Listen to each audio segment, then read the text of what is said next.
Brothers, we began our series in the book of 2 Corinthians, particularly 2 Corinthians chapter 5. And we entitled our series, Doctrines for Living, o mga doktrina at katuruan para sa pamumuhay. And the reason is because here in 2 Corinthians 5, Paul will be mentioning a barrage of important doctrines. It's like he's stacking up doctrine upon doctrine, and he will not emphasize or expound on them. And brothers, it is not that these doctrines are not important, but the inverse is true.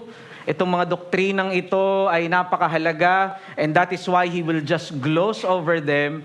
But then Paul will show the Corinthians why these important and very crucial doctrines begins to shape. These are the doctrines that orients, that direct their lives and his life as well.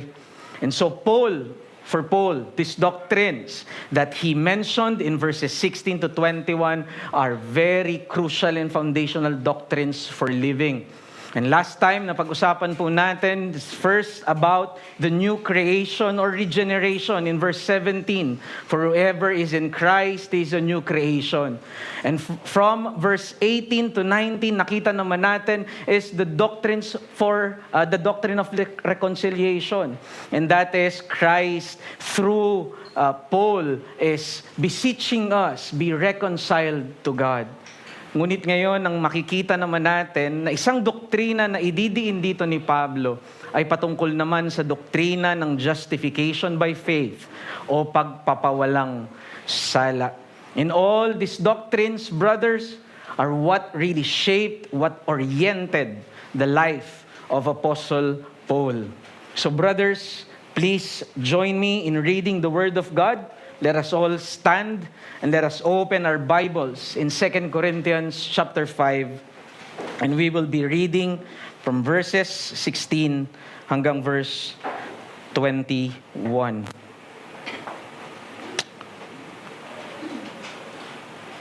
This is the holy word of God.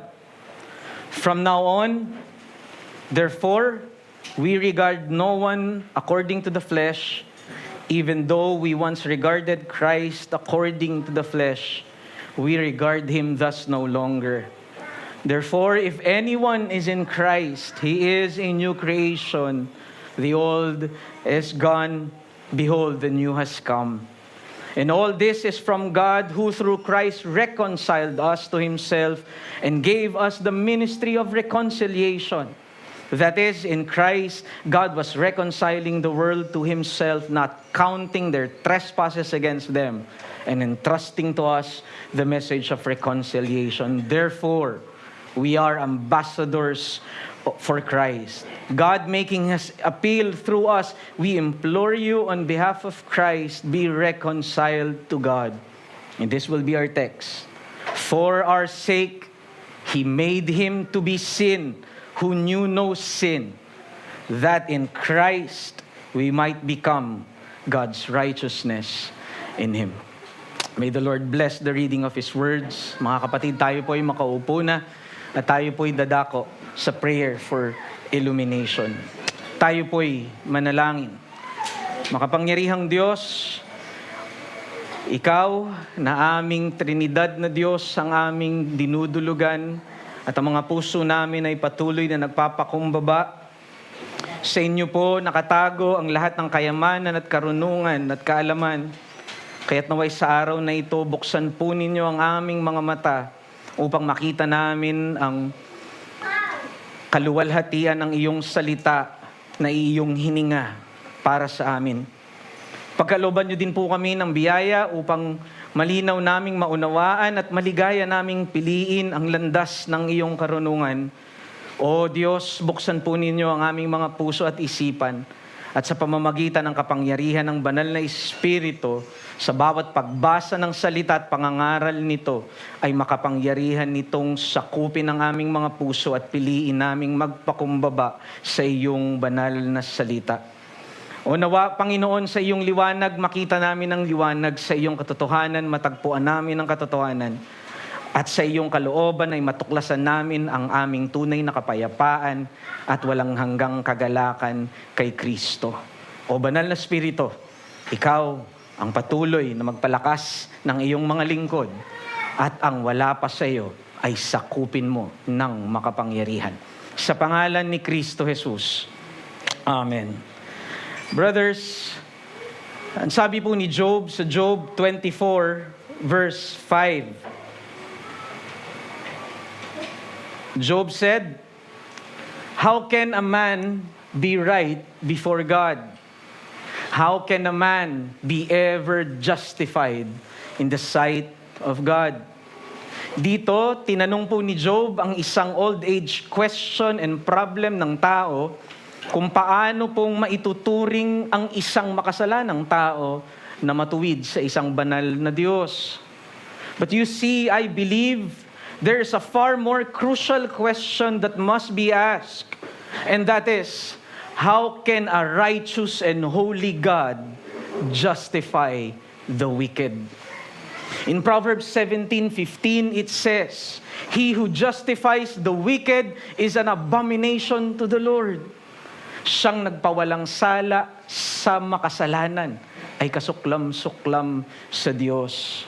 But we know at the heart of Paul's gospel in Romans chapter 4, verse 5, he declared, "He who believes in God, who justifies the wicked, his faith will be credited to him as righteousness."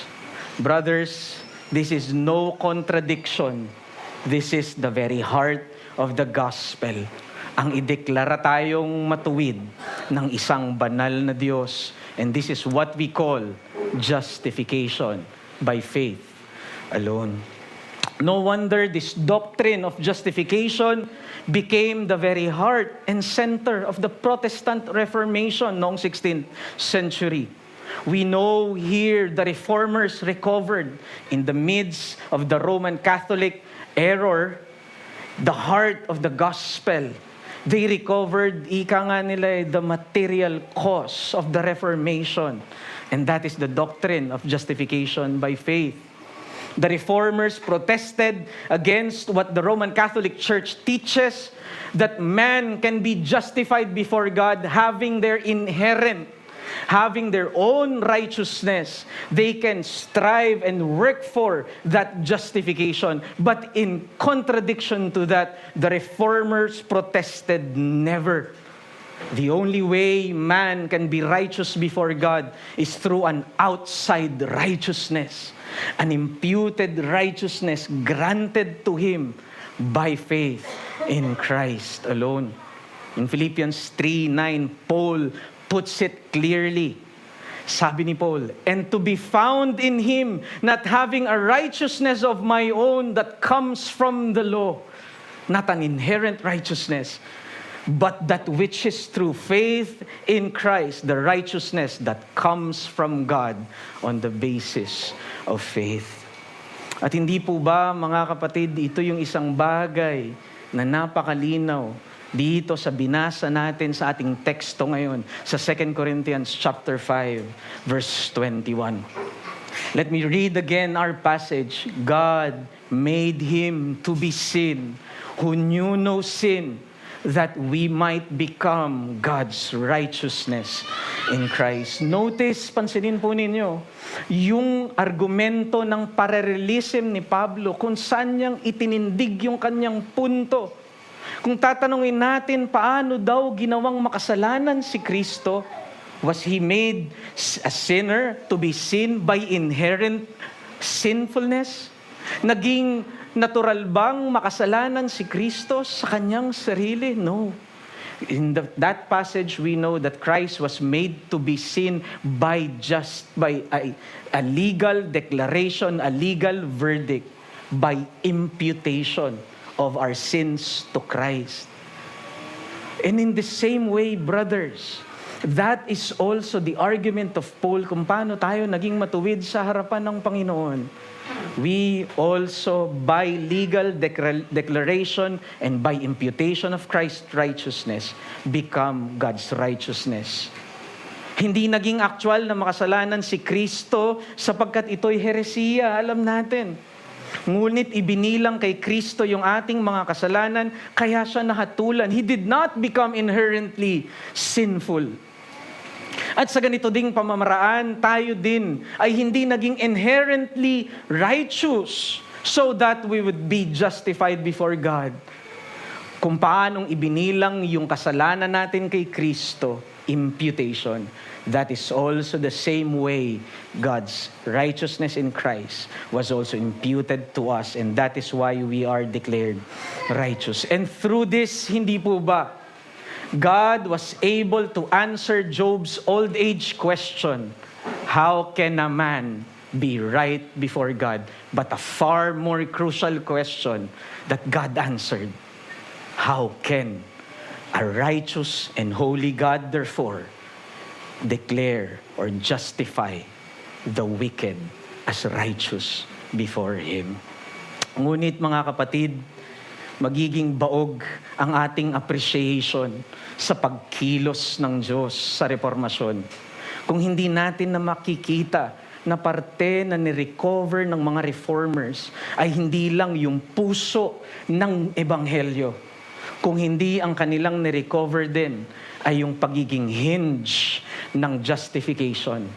Yung pagiging bisagra at pundasyong sumusuporta sa lahat ng mga doktrina na Kristiyano. John Calvin said famously, justification by faith is the main hinge in where religion turns. Para kay Calvin, yung justification na doktrina, ito daw yung bisagra na kung saan yung humahawak sa lahat ng pananampalataya at katuroang Kristiyano. This is how properly all doctrines of faith function properly. Just as the door cannot swing open, just as the door cannot stand upright without the hinge, Calvin argued that the entire system of Christian faith will not function properly. It will not benefit the believer without the correct understanding of how can we become justified first before God. Two things the hinge does, right? Dalawang bagay ang ginagawa ng bisagra sa pintuan. Una, ito po, di ho ba yung humahawak sa bigat ng pintuan? And so imagine niyo yung buong katuroang Kristiyano, lahat ng doktrina at kaalaman natin, yun yung pintuan. At ang sabi ni Calvin, yung humahawak doon lahat is none other than justification by faith.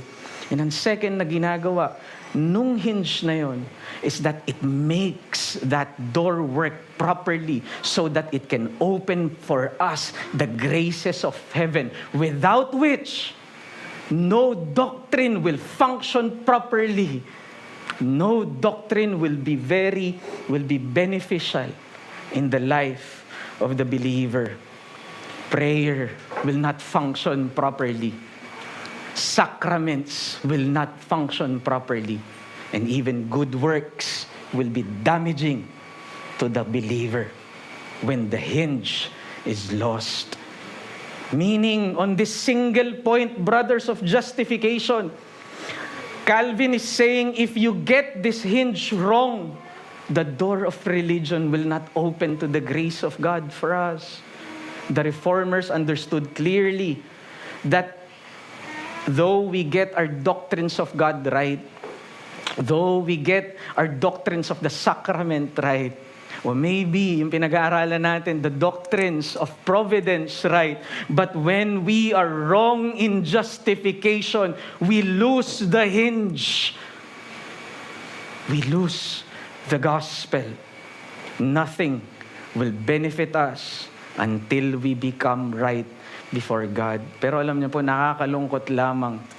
Because after the Reformers had recovered this glorious doctrine, the enemy of our soul never stopped attacking this doctrine of justification by faith alone. And presently, yung atake po na tinututok laban dito sa doktrinang ito ay patungkol daw po sa kawalan ng praktikal na aplikasyon ng doctrine of justification sa pamumuhay Kristiyano. Yung kawalan at pagiging baog daw nito upang bigyang lakas ang Kristiyano tungo sa pagsunod sa kautusan o kay Kristo Jesus. Though not a Roman Catholic, si Albert Schweitzer, pakinggan niyo po yung sinabi niya, and I quote, he commented against the doctrine of justification.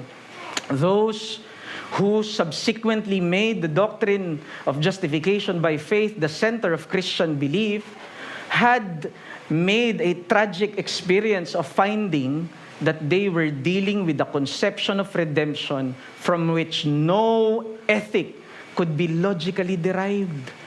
Ang sinasabi ni Schweitzer is, itong doctrine of justification daw, wala itong kakayanan na mag-produce ng kahit anumang Kristiyanong etika o Kristiyanong pagsunod. Wala itong ambag sa Christian living natin. Roman Catholic Answers na isang website, ito yung sabi naman niya dito, the idea of full and present salvation for those justified by faith led to the dreadful doctrine that it is belief and not behavior that matters. This is the doctrine that is at the very heart of hypocrisy.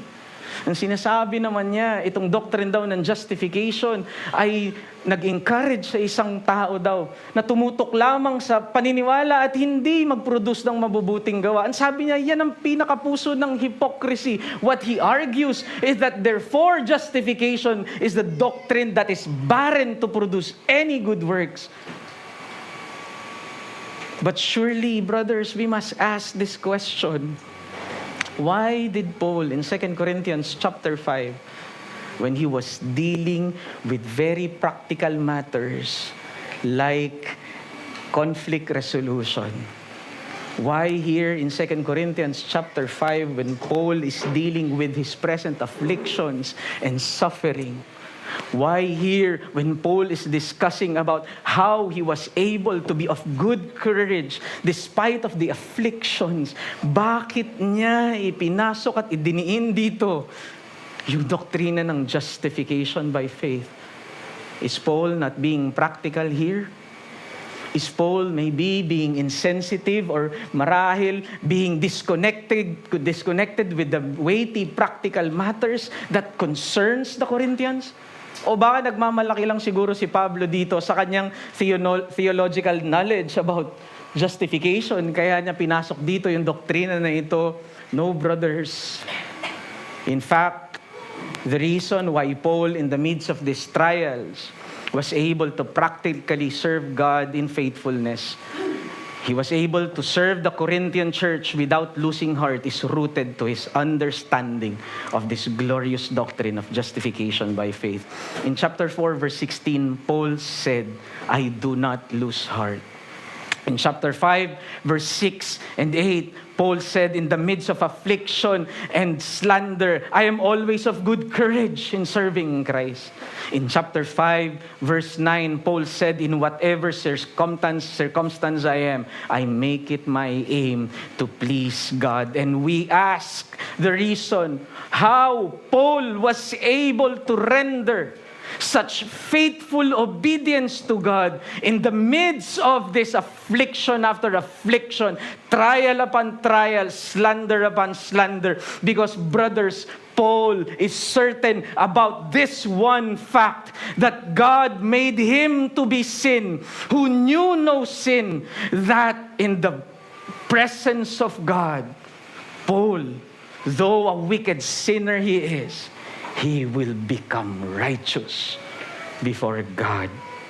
And that is the rock that supported Paul, a very practical and useful truth that enabled Paul to faithfully serve God. Brothers, here we see that the doctrine of justification is not only the heart and hinge, hindi ho ba, of Christian religion. It is also the fuel for Christian service and faithfulness. Far from being impractical and barren to produce obedience and good works, daily Christian living is enabled by the doctrine of justification. And so brothers, this is just the message na gusto ko lamang pong iwanan sa atin sa oras na ito. As heart and hinge of the gospel, justification by faith not only supports every Christian doctrine, it also invigorates and enables daily Christian living. Bilang sentro at pundasyon ng Ebanghelyo, ang pag-aaring ganap sa pamamagitan ng pananampalataya ay hindi lamang sumusuporta sa lahat ng katuroang Kristiyano. This is the hinge that carries all the weight. Pero ito rin yung nagbibigay buhay at ginagawang posible nito ang ating Kristiyanong pagsunod o Kristiyanong pamumuhay. And there are two reasons, brothers, in our text that I want to highlight how justification enables us towards Christian obedience. Dalawa lamang. Two reasons. Because in justification, fears are relieved.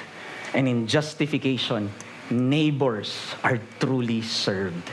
So first, because in justification, brothers, it enables us towards Christian obedience because fears are relieved. In John Newton's most famous hymn, Amazing Grace, di ba, na inawit natin kanina. In the second line, ang sabi doon, di ba, "'Twas grace that taught my heart to fear." Ano doon sabi doon? "And grace my fears relieved." And grace my fears relieved. Here, clearly, John Newton is speaking of a grace that taught our hearts to fear, reverential fear. Pero ang sabi niya, this grace also, at the same time, made yung kanyang fears to be extinguished. Now, itong second fear na ito na tinutukoy ni Newton, ito ay nakaugat hindi ho ba sa ating guilt sa harapan ng Panginoon? Because God is holy, just, and He is ever a righteous God. But this fear of the holy God, sabi ni John Newton, was extinguished by grace. Now, in the next verse, Newton showed that this grace that extinguished and relieved his fear before the holy God appeared the hour he first believed.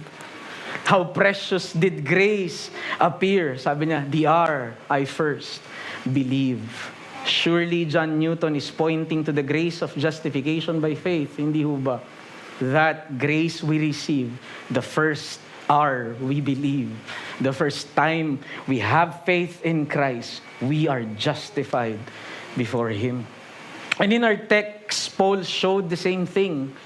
When Paul explained to the Corinthians the reason behind his fearless service, the reason why he do not lose heart, why he is never discouraged, why he never compromised, the reason for that fearless service in the midst of all affliction and slander, ang ginawa ni Pablo ay tinutok niya yung mata ng mga taga-Korinto upang makita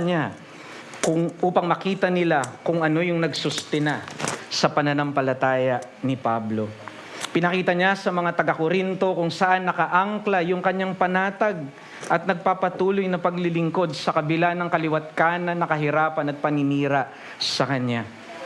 It was because Paul's fear and guilt before God was relieved that he was able to serve God fearlessly and steadfastly. You see, Paul's ministry was not only faithful. Paul's ministry was fearless. It was steadfast. It was unwavering because it was at peace. Because Paul knew that at the end of the day, the greatest problem and the greatest affliction he will face as a rebel sinner is to stand in trial before the holy God and appear before His unflinching justice and righteousness. You see, brothers, ito kasi yung problema sa mga tao na nagdi-deny sa pangangailangan ng doctrine of justification by faith. Yung mga tao na hindi nakikita yung halaga nito sa kanilang buhay at sasabihin nila, this is just something that is external and does not produce anything in our lives. they fail to see and they are blinded to the fact, brothers, that God is holy. That God has this uncompromising righteousness, that He possesses perfection upon perfection, holiness upon holiness. These people who deny their need for justification are the people at peace with their own good works. They are pleased and confident with their own righteousness.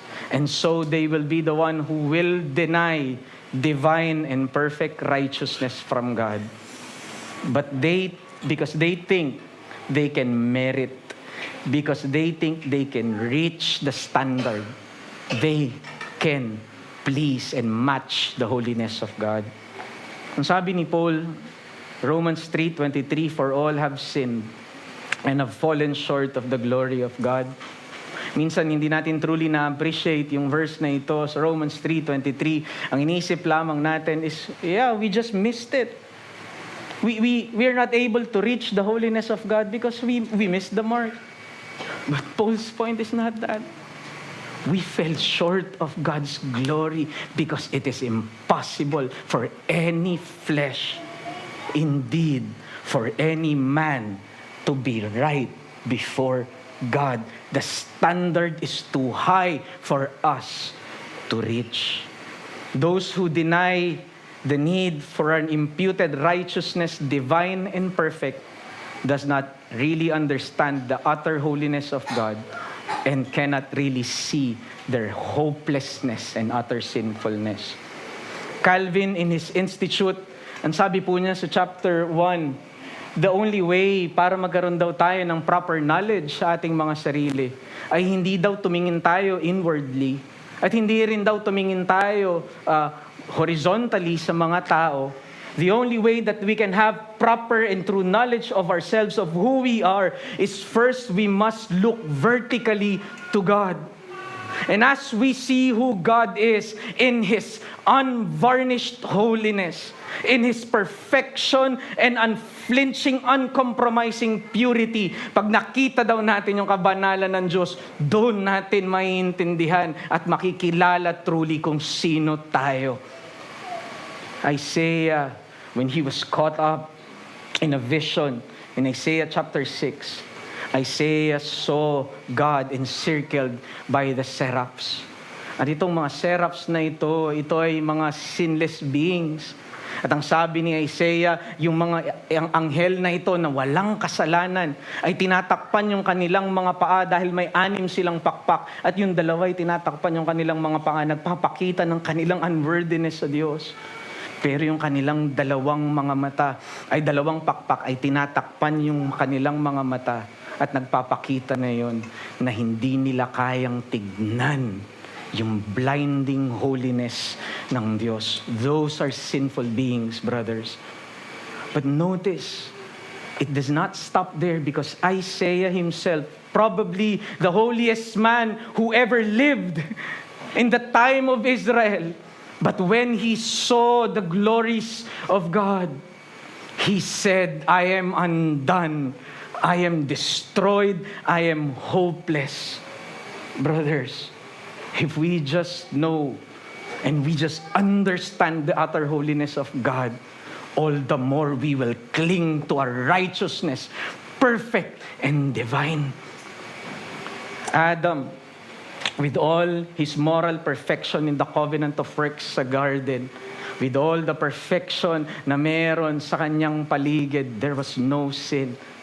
And yet, Adam was not able to attain such perfect righteousness that pleased God, only Christ in the covenant of grace. Indeed, Job was right. How can a man be right before God? Psalm 143:2 said, no one living is righteous before God, but there is a righteousness, brothers, divine and perfect, that is granted to us by faith alone and will be credited to those who will humble themselves and believe in Christ and not in themselves. Romans 5:5-7 again, let me read. And to the one who does not work but believes in him who justifies the wicked, his faith is counted as righteousness. Just as David also speaks of the blessing of the one to whom God counts righteousness apart from works. Blessed are those whose lawless deeds are forgiven and whose sins are covered. Brothers, we must understand that there are only two religions in this world. The first teaches that our works justify the person. They teach that we must do good works in order that the person will be justified. But another religion teaches that God first must justify the person in order that his works will be acceptable to God. Yes, brothers, as Newton puts it, by grace our fears are relieved. The hour we first believed. Because now, since our persons are justified already before God, then so our works and service are now acceptable to the Lord. Proverbs 15:8 says, abomination to the Lord are the sacrifice of the wicked. Just imagine if you remain wicked, there's no way you can reverse that status. But first, if you have faith in God, you have faith in Christ who justifies the wicked. Therefore, not only your person, but everything you do now becomes justified and acceptable before God. Yes, our works in the present as believers may be tainted with errors. Our good works and ministries maybe are tainted with sinfulness and unfaithfulness. But nonetheless, they are acceptable to God because He was the one who declared us righteous before Him. Romans 8:33-34 said, who will bring any charge against God's elect? It is God who justifies. Who are there to condemn us? For it is Christ Jesus who died and was raised. Kaya nga, mga kapatid, ito ang tandaan natin, ang pagtanggap ng banal na Diyos sa pamamagitan ng pag-aaring ganap sa atin, sa bisa ng pagbihis ng perpektong katuwiran ni Kristo, ang pumawi ng takot ni Pablo bilang pinakamalaking problema na kanyang haharapin, ang kondemnasyon ng banal at matuwid na Diyos. Ngunit dahil sa kapatawaran at pagdeklara ng Diyos kay Pablo bilang matuwid at walang sala, naging posible na kay Pablo ang maglingkod ng malaya at panatag sa Diyos sa gitna man ng samut-saring pagsubok. Kaya ang katuruan na makikita natin dito ngayong umaga ay ang makatarungang deklarasyon sa atin ng Diyos bilang matuwid dahil kay Kristo, ang tanging makakaapula sa apoy ng takot at guilt tungo sa araw-araw na panatag at tapat na paglilingkod. Ang ganitong serbisyo sa Diyos ay nagmumula lamang hindi sa sariling lakas at inherent righteousness, kundi sa kasiguruhang wala ng puot para sa atin dahil matuwid na itinuring tayo kay Kristo Jesus at ang ating sala naman ay binihis ng sa Kanya at ang Kanyang katuwiran ay ibinihis ng sa atin. Indeed, by grace, our fears are relieved. And a man who knows this justifying grace sa kanyang buhay at nagbigay din ng kakayahang maglingkod ay walang iba kundi si Horatio Spafford. If you're familiar with Horatio Spafford, siya po yung sumulat nung hymn na kinakanta natin, yung It Is Well With My Soul.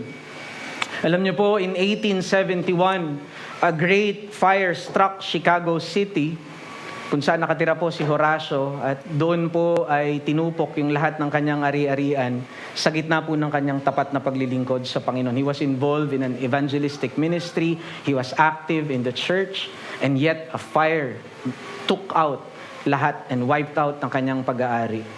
But this trial did not stop because after 2 years, Horatio Spafford faced again another tragedy.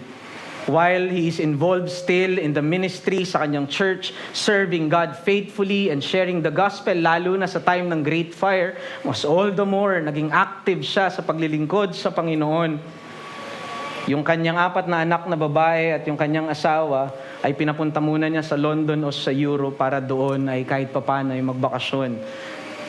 But suddenly, in a tragic event, the ship collided with another vessel and it sank immediately in the Atlantic Ocean and all her 4 daughters died.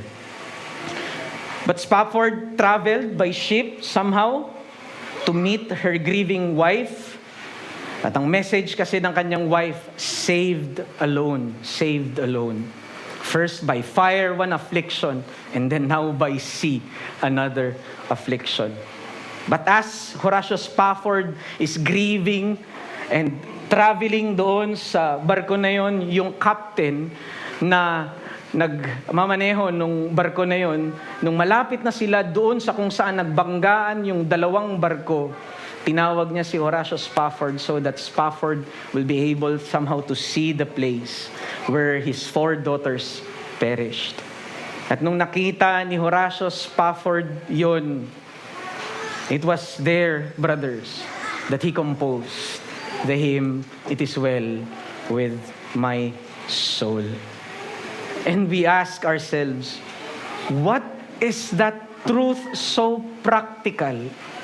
What is that truth so effective and useful that supported Horatio Spafford's faith when all of us will be cursing God and abandoning God in that time? What truth was able to be practical? What truth controlled his heart to remain steadfast in the Lord? Well, he said himself sa hymn niya, di ba? Basahin natin in the 3rd stanza. Ito yung sabi niya, "My sin, oh the bliss of this glorious thought, my sin, not in part, but the whole, was nailed to the cross, and I bear it no more. Praise the Lord, praise the Lord, oh my soul." Spafford is going back to that Christ being made sin to him, where Christ bore fully upon his shoulders all his sin, not 1, not 2, but all his sin, not in part, but the whole. And that truth supported his life where everyone maybe would be sinking. And that is why in the 2nd stanza, anong sabi ni Spafford? "Though Satan should buffet, though trials should come, let this blessed assurance control that Christ has regarded my helpless estate, and He has shed His own blood for my soul." Brothers, is this also the blessed assurance that controls us? Is this also the blessed assurance that supports us in the midst of trial, that makes us ever serving God? Because brothers, indeed, when fears and guilt are relieved before God, there the Christian serves God most freely, most steadfastly, and most faithfully. Again, this is the hinge that supports Christian obedience. And without it, no Christian obedience can ever be possible. And so, brothers, hamunin ko lamang ang bawat isa na sana po sa pangangaral na ito, ang patayin nating kasalanan ay yung ating mababang pagtingin sa banal na Diyos. Yung mababang pagtingin natin doon sa unflinching and uncompromising righteousness and unvarnished purity ng Diyos. This will distort and this will blunt our spiritual palates in appreciating the truth and the glorious truth that we were made righteous before this holy God. Also, brothers, I believe another sin na dapat nating patayin is yung ating dependence patuloy o pagbalik dun sa mga frail good works natin for our assurance and righteousness. Huwag po nating tignan at balikan yung mga bagay na ito bilang ating kasiguruhan. Let us always remember what Martin Luther said, we must live our lives extra nos. We must always live our lives away from ourselves, looking always to that outside righteousness of Christ. Dapat nabubuhay tayo palagi na nakatingin dun sa katuwiran ni Kristo at yun ang ating maging assurance sa ating Kristiyanong paglilingkod, hindi yung mga frail and imperfect na mga righteousness natin that are often paiba-iba. No? Huwag ka dun tumingin ng iyong katatagan. And so brothers, I believe ito dapat yung i-cultivate natin. We should always relish and recover sa ating mga mata. Therefore, yung great doctrine na ito ng justification by faith alone, that God was able to justify wicked sinners through Christ and declare them righteous kahit sobra siyang banal at matuwid.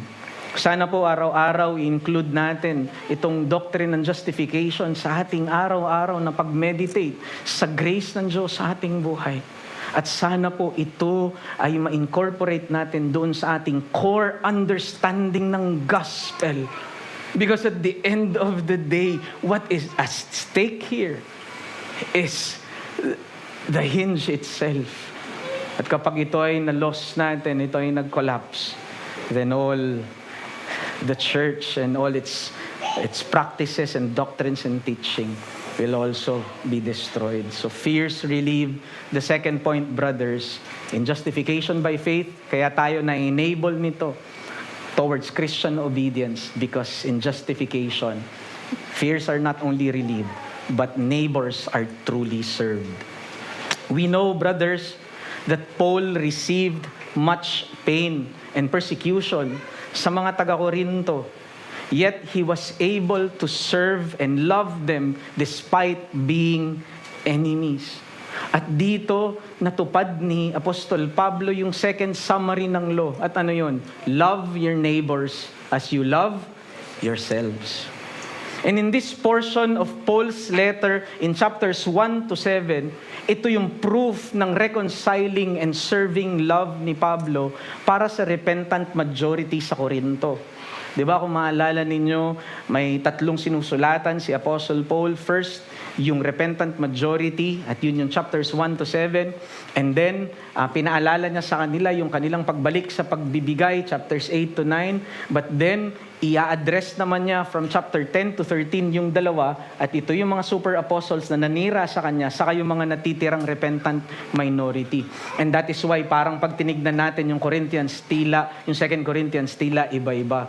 Pero ang proof na si Apostle Paul ay nagmamahal at patuloy na naglilingkod kahit sa mga taga-Korintong ito na nanira sa kanya at tinalikuran siya. Ito yung letter na nagpapakita ng kanyang pagmamahal at patuloy na pagnanais na ma-reconcile sa kanya. But surely we must ask, what enabled Paul towards loving his neighbor? Or how Paul was able to look at the Corinthians as his neighbor and not his enemy. Brothers, again, this will show us kung bakit yung justification by faith is the hinge where all religion turns. Because justification does not only change our standing before God, guilt are relieved, it also changes how we look at other people, neighbors, enemies, are now served sa pamamagitan ng justification by faith. You see, apart from justification, we will always look at other peoples as tools and rivals. If we see our standing before God as tied sa ating performance at sa ating morality, then yung mga tao will naturally become just tools and competitors and rivals sa ating mga mata. Because other people might become more righteous sa atin, hindi ba? Kapag mas matuwid sila, they will expose our lack of righteousness and that threatens us. We become more defensive. We see them no longer as neighbors, but as rivals, right? And other people might outperform us in faithfulness and in morality, and so it makes us insecure again, it threatens us, it makes us more defensive. And this drives us away from people, and this makes us see them as competitors and rivals because we naturally use other people for our self-justification. We usually relate to people in terms of what they can contribute in our standing. Therefore, we use people as tools for approval, di ba? As tools for validation, and somehow we use them even for moral superiority. Pag tinitignan natin sila, mas banal ako, okay. That is how we see people. Sadly, even in the church, this can happen. Nangyari ito, di ba, sa mga taga-Korinto, they fell into this comparison and competition. They start comparing themselves and then comparing their teachers, and then they began to pit their teachers with one another, comparing and competing. Here, kapag ganito yung nangyayari sa church, kapag ganito yung nangyayari sa ating buhay, we fail to uphold the second summary of the law. Love your neighbors as you love yourselves. But remember, in Luke chapter 10, verse 25 to 37, kung maalala nyo yung Good Samaritan, masasabi natin, if there's a word, the goodest neighbor, di ba? Yung pinakamabuti na kapitbahay, he was the one who carried his neighbor, in fact, his enemy, upon his shoulders. He bound up his wounds, and then he paid the debt in the hospital that enemy of his was not able to pay until he recovers. You see, brothers, itong parable ng Good Samaritan, this is a parable of Christ's answer against the Pharisee who asked, "What can I do to inherit the kingdom of heaven?" At the end of the day, the Pharisee is asking a very crucial question. How can he become justified before God? Kaya nga sa Luke chapter 10 verse 29, makikita nyo yung very interesting commentary ni Luke. Anong sabi ni Luke? But the Pharisee seeking to justify himself. So ibig sabihin, kaya nagtatanong yung Pharisee na ito at nilatag niya yung law, love the Lord your God and then love your neighbors. Because at the end of the day, the Pharisee thinks that he can, through the law, merit justification and inherit the kingdom of heaven. But Christ's wonderful answer, instead of relaxing the law, Christ showed dun sa mata ng Pharisee yung height at yung tunay na dinidemand ng law. And so he used the parable of the Good Samaritan at anong sinabi niya, ito mga pare, ito mga Levita, iniwan. Pero ito, isang kaaway na Samaritano nung isang Hudyo na yon, because the Jews looked down upon the Samaritans, they reviled the Samaritans, and yet it was the Good Samaritan who carried him on his shoulder, bound up his wound, and paid for his debt. Brothers, if this is the requirement of inheriting the kingdom of heaven and self-justification, then there is no hope for us. But brothers, in our text in 2 Corinthians 5:21, we have hope because Christ became the true and the better Good Samaritan for us. Christ was the one who bound up our wounds and healed our wounds. He became sin for us, though he knew no sin. Christ was the better Good Samaritan because he was the one who carried our affliction upon his shoulders, and he was the one who paid the debt we cannot pay because of the perfect righteousness he granted to us. And more than that, he was the one who was raised for our justification. And because of this justifying grace, we are finally freed to truly and genuinely love and serve our neighbors. And yes, dahil pinawalang sala na tayo ngayon ay tunay na malaya na genuinely mahalin. kahit ang ating mga kaaway. Here we see, brothers, how justification is the hinge that carries and support the weight of the law for obedience. And without it, we can never fully obey the law. It's an impossibility. Because brothers, until the guilty heart is justified and forgiven, until it receives pardon and grace, until the guilty sinful heart tastes the sweetness of God's justifying mercy, it will always view others as mere tools, rivals, and competitors, not neighbors to be really loved and served. But when the heart is justified, that is freed from sin and guilt, declared as righteous and sinless before God, everything changes. Here, where the heart is at peace with God, we are finally able to truly love others. We are finally able to truly love our neighbors. At hindi na natin sila gagamitin bilang tools. Hindi na natin sila gagamitin bilang means for our self-justification. And they are no longer competitors. Because there's no more competition. Christ has obliterated it. He declared us righteous. Therefore, we are free. We are free to genuinely love. We are free now to genuinely sacrifice ourselves. We are now free because at the end of the day, the greatest problem and the greatest guilt we hold upon our hearts. That is why tayo ay laging defensive sa iba at nagbabantay sa isa't isa ay tinanggal na ng Panginoon. Si Pablo ay naging tunay na maibiging neighbors sa mga taga-Korinto. Pinaglingkuran niya ng dalisay at walang pag-iimbot ang mga ito sa kabila ng kanilang pagre-rebelde dahil pinalaya na ang puso ni Pablo sa bigat ng kanyang pagkakasala sa Diyos at tinanggap niya ang yaman ng kapatawaran at katwiran ni Kristo.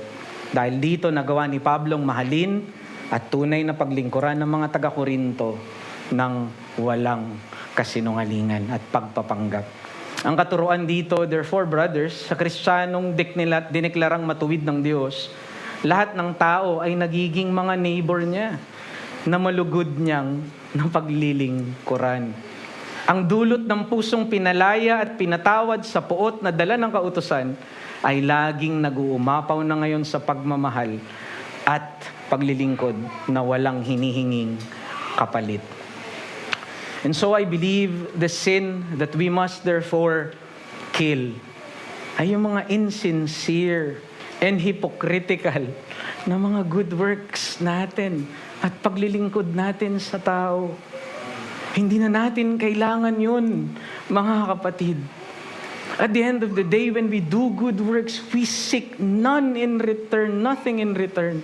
We do not even need self-validation. We do not need anything because now we are free to serve the neighbor. We are truly free by justification to really love them. And so, brothers, I believe another sin na dapat nating patayin, kung tayo ay tunay na nakaranas na ng justification by faith, is yung neglect natin ngayon sa ating paggawa ng mabuti sa isa't isa, sa mga tao na nasa reach natin, ng community natin, at nasa influence o sphere ng influence natin. Tandaan natin, mga kapatid, isang form ng pietism ay yung nililimit yung good works sa worship at sacraments. Though mahalaga yung worship, yes, mahalaga yung sacrament, mahalaga yung pagsamba natin, mga kapatid, pero yung good works na hinihingi din ng Diyos sa atin, hindi lang niya hiningi na mahalin natin siya through worship, hiningi din niya the second summary of the law, that we also love our neighbors. And that's the reason why we were justified, to be free now, to obey the second tablet or the second summary of the law. Brothers, in the end, ayahan niyo po na mag-close lamang ako dito. In summary, indeed, sa justification po, hindi ho ba, pinapalaya tayo nito sa anumang self-validation Kaya malaya na tayo ngayon na sundin yung second summary ng law. Pero sa justification, since our guilt and our fears are relieved, we are now able to fulfill also the first summary of the law. And that is what? To love the Lord our God. And so here, justification by faith is proven to be the hinge in which true religion turns. The hinge that support Christian obedience that supports the law. For without justification, the weight of the moral law is too much for a guilty soul to bear. It will collapse and he will sink in its trembling demands. But in Christ, through Him becoming sin for us, and through Him granting us righteousness, this becomes the rock and the hinge that bears the full weight of the law so that we are truly enabled to fulfill it and to live it out sa ating mga buhay. And hindi ho ba the beauty of this is that as the hinge of justification makes the law properly function, it opens to us all the graces of heaven. And it opens to us the beautiful holiness of the triune God. And in this process, as it continues, this carries us towards a progressive sanctification until we reach eternal glory or glorification.